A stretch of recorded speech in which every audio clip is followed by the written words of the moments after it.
Welcome to Block 1, Ratio and Scale, Lesson 8. In today's lesson, you would learn to compare ratios and fractions. In your previous lesson, you learned how to express ratios in the form 1 ratio n or n ratio 1, where n represented any numbers. Remember to like the video, share the video with those you think can benefit from it, subscribe to the channel, and click on the notification bell so that when new videos are released, you will be notified. By doing so, you help us grow our mission to raise maths literacy of children around the world. Thank you. Thank you. Before we start, I would like you to pause video and answer these retrieval practice questions in 3 minutes. Assuming you've paused video and you've answered the retrieval practice questions, here are the answers. Let's discuss them. So for the first one, you were asked what fraction of the counters are red is 2/5. What fraction of the counters are blue is 3/5. What is the ratio of red to blue counters is 2/3. What is the ratio of blue to red counters is 3 to the ratio 2. So 2 ratio 3 for red to blue counters and 3 ratio 2 for blue to red counters. Let's do some new learning for this lesson. 2/7 of a bar model is shaded green. The rest is purple. What is the ratio of green to purple? To help us answer this question, it is helpful to draw our bar model. Of course, it's talking about bars. So 2 out of 7 is green and the rest is purple. So we can now answer the question of the ratio of green to purple because 2 ratio 5 will be the answer. So 2 ratio 5 will be the answer. So 2 green, 5 purple. Here's another one. The ratio of apples to bananas in a bowl is 3 ratio 5. What fraction of the fruits are apples? Well, someone could say 3/5, but how wrong could they be? Well, if you think about it, if we represent it as diagrams, we can actually see why they're wrong. So we have 3 apples and 5 bananas. So the fraction of the fruits that are apples will be 3/8 because 3 out of the 8 all fruits are apples. You could represent this as letters to help you understand this, but I think you get the idea what is really going on.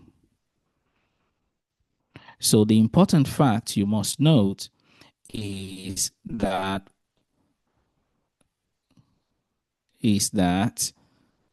5 out of 8 of the fruits are bananas and 3 out of 8 of the fruits are apples.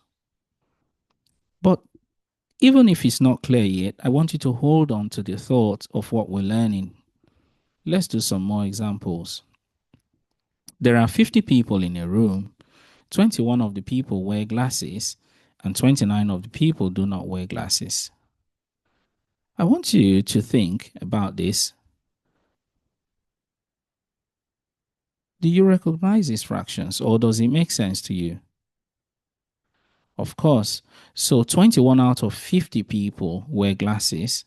So 21 over 50 wear glasses. So the fraction of people who wear glasses is 21 over 50.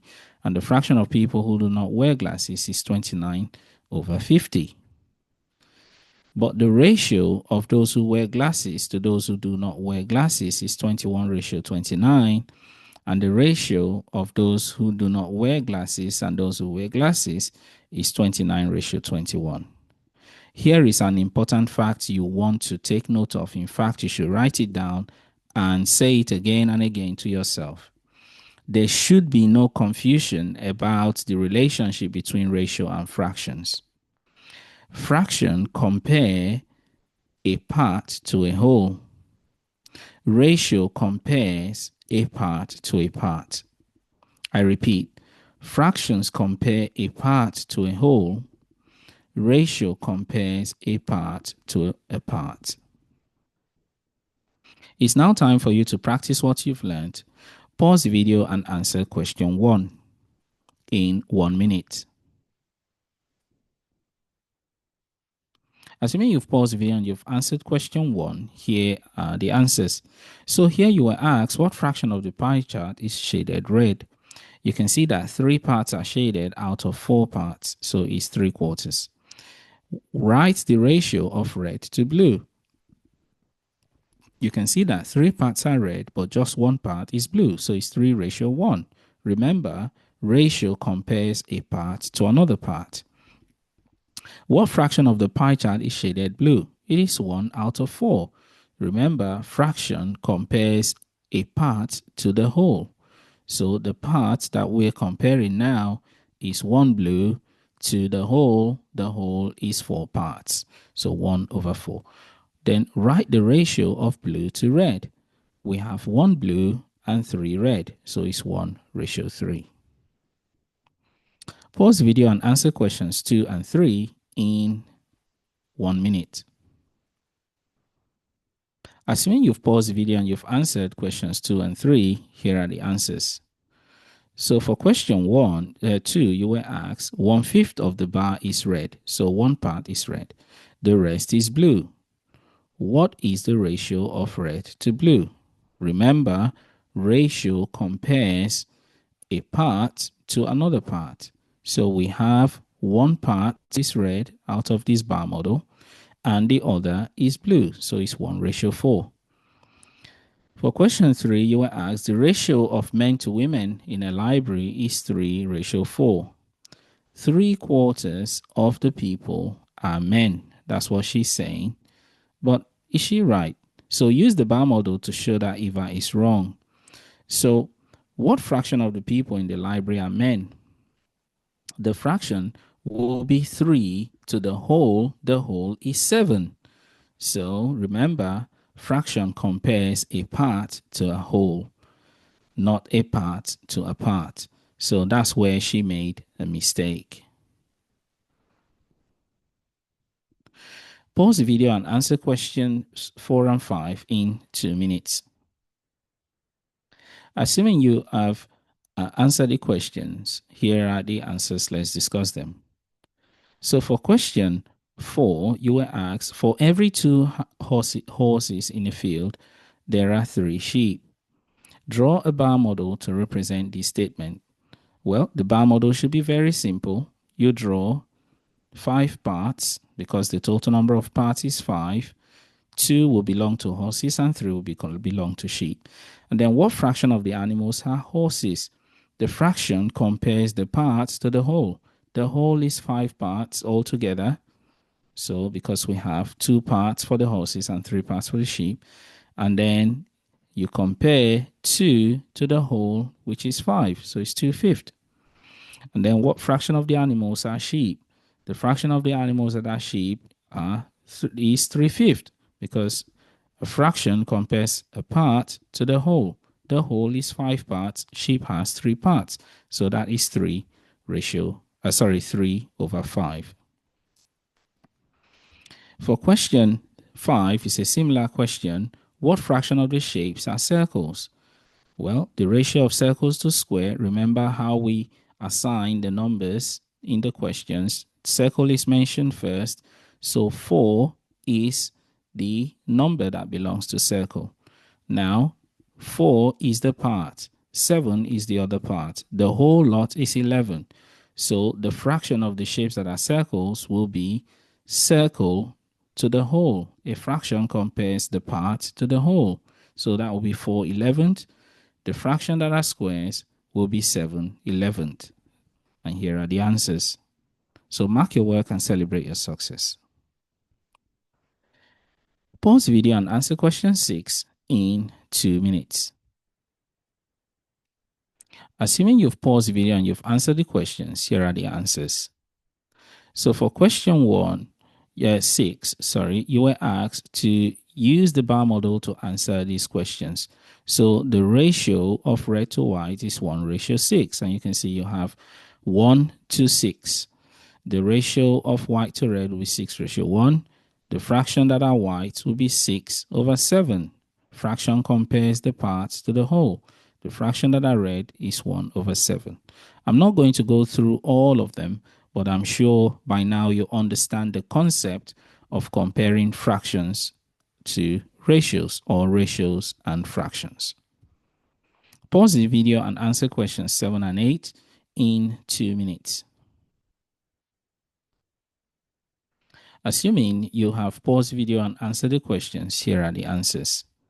So for question 7, you were asked 4/5 of a bag of sweets are red. What is the ratio of red sweets to non-red sweets? So I just want to use this just to explore the concept again so that it becomes really, really clear. So 4/5. So remember, 4/5 is like this. So remember, fraction compares the parts to the whole. So it means we're going to have 5 parts if you draw your bar model. 1, 2, 3, 1, 2, 3. So I haven't made them all equal, but they should be equal. So 1, 2, 3, 4, 5. Now 4/5 of a bag of sweets are red. So let me write R in there. So it means 4 of these are red. So one part has to be non-red. It could be anything. So let's put question mark there. It could be any color. So if we're being asked what is the ratio of red to non-red sweets, remember ratio compares the part to another part. So it will be 4, which is 4 for the red, and 1 for the non-red. Question 8. 4/9 of a group of people prefer tea to coffee. So again, just to make it really, really clear, 4/9 means 4 out of every 9, or 4, which is the part. So remember, fraction compares the part to the whole. So the whole is 9 parts. So if the whole is 9 parts, so let's do 1, 2, 3, 4, 5, 6, 7. So 1, 2, 3, 4, 5, 6, 7, 8, and then 9. So 4/5 of the group of people prefer tea to coffee. So let's write tea in there for 4 parts, because these are the parts. We're comparing it to the whole. So that represents tea. They're asking us, what is the ratio of people who prefer tea to people who prefer coffee? So these are the people who prefer coffee. These are the rest. So the ratio, remember, ratio compares parts to another. So that will be 4/5. And that's the answer there. So it's really important you understand the concept that fraction compares a part to the whole, and ratio compares the part to another part. And you can use either of them to answer some difficult questions. Let's look at another example in the second part of the lesson. A group of people voted for their favorite color. 1/5 of the people voted red.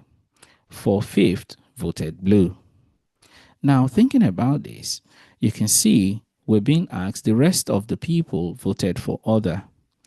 We're being asked to write the ratio of red to blue to other in its simplest form. Now, there are different ways to answer this. I'm going to show you the first one, and then we'll think about another way of doing this, remembering what we already know about fraction, the relationship between fraction and ratio.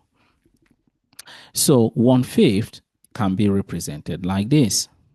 4/15 means that we have to split into 15 equal parts. Why? Is so that we can compare things properly. So if we do that, it means this 1/5 is actually 3/15. Now 4/15 will be blue. Now what's remaining is the other parts that is left to make 15, and that is 1, 2, 3, 4, 5, 6, 7, 8. That is 8. Now remember, ratio compare parts to other parts. So quickly we can see that red is 3 parts, blue is 4 parts, and other is 8. The other way I want you to think about this is that whenever you have questions like this where you know there's going to be some comparison, it's really easy to make the denominators equivalent, and that way you would know exactly what you're doing without actually drawing the bar model. So very quickly, I could have seen that I needed to make this 15 so that I can actually work with the same equivalent denominator. So if I multiply that by 3, I have to multiply the numerator by 3 as well. So this becomes 3/15. Now we know that fraction compares the part to the whole. So we know straight away that the denominator is 15, which is the whole. So we know that is 3. 3 add 4 is 7. So we know what is left is 8. So very quickly, we know we have 3 ratio 4 ratio 8. It's now time to practice what you've learned. Pause the video and answer question 9 in 2 minutes. Assuming you've paused the video and you've answered question 9, here are the answers. Let's discuss them. So for question 9, you were asked, Class 8A voted for their favorite sport. 17/30 of the class voted for football. 1/5 of the class voted for netball. The rest voted for other. You're being asked what fraction of the class voted for other. Now, I want to use the approach I showed you all the other time because I think it's quicker. It's quicker for me to make 1/5 have an equivalent denominator as this. So I can multiply by 6. I can multiply that by 6. That's 6/30. So straight away, I know that 17 add 6 is 23. So I know that the other parts is 7. So 7 should represent other. So what fraction of the class voted for other? Remember what we said, that fraction compares the parts to the whole. So the parts that we know so far is 6 for netball, because we've converted it to 30, having the equivalent denominator. 17 for football. So we know what's left to make 30, which is the whole, is 7. So 7 out of 30 should be for other. That's done. Next, we'll ask, write the ratio of football to netball to other. So football is 17. We can see it there. Remember, fraction compares the parts to the whole. So we know the part is 17, but ratio compares the part to the part. So the part for netball is 6, and the part for other is 7. Next, you ask, write the ratio of netball to other in its simplest form. So netball is 6, other is 7. So we can't simplify any further. So that's 6/7. And that brings us to the end of our lesson. So in this lesson, you have learned to compare ratios and fractions. You have learned a very important distinction. And what is that? Fractions compare the part to the whole, while ratio compares the part to the part. It is really important that you embed these facts because it can help you solve even the most challenging problems. Well done for sticking around and for taking your learning seriously. Until next time, take care of yourself and bye-bye.